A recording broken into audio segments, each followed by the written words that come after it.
Only a year ago, Karen Handel made the record books when she won the most expensive congressional race in history. Now, as a member of Congress, Handel gets to run again, this time with the advantages of incumbency.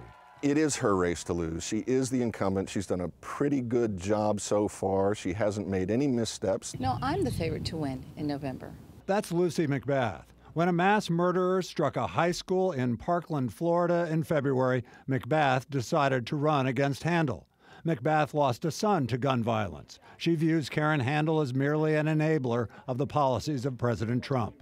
The 6th Congressional District, we need people that are willing to stand up and be leaders, and not be willing to just to gavel down to the opposition. But to get there, McBath first faces a Democratic primary runoff against Kevin Abel, who says he had been an immigration activist before making the race to unseat Handel.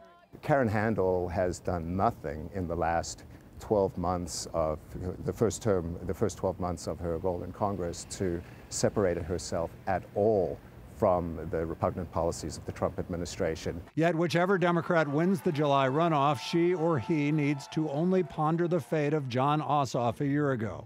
He was the well-funded Democrat who also broke a national record for campaign spending in a losing race, with Karen Handel the victor. Doug Richards, 11 Alive News.